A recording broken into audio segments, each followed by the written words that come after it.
गाँव के एक छोटे से पाड़े में रहीम की 2 बकरियाँ थीं। इनमें से एक बकरी गौरी बहुत अरसे से रहीम के पास थी, जबकि दूसरी बकरी कल्लू कुछ महीने पहले आई थी। गौरी के 2 बच्चे थे, जो हमेशा इसके साथ खेलते और इसका दूध पीते थे। जब कल्लू आई तो गौरी को लगा कि वो इसके बच्चों से दूध छीन लेगी।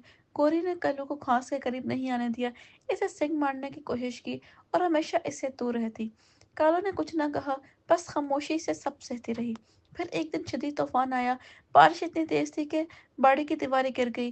गौरी के बच्चे बाहर निकलकर कीचड़ में फंस गए। गौरी बेबस खड़ी थी, लेकिन कल्लू फौरन आगे बढ़ी और इन बच्चों को अपनी पूंछ से सहारा देकर महफूज जगह पर ले आई। रहीम जब पहुंचा तो देखा कि गौरी के बच्चे कल्लू के करीब दबके हुए थे, जैसे वो ही इनकी माँ हो। इस दिन गौरी को एहसास हुआ कि माँ सिर्फ वो नहीं, बल्कि कल्लू भी इन बच्चों से इतना ही प्यार करती है जितना वो। इसके बाद गौरी और कल्लू साथ घास चरते और गौरी ने सीख लिया कि सौतेली माँ भी सगी माँ जैसा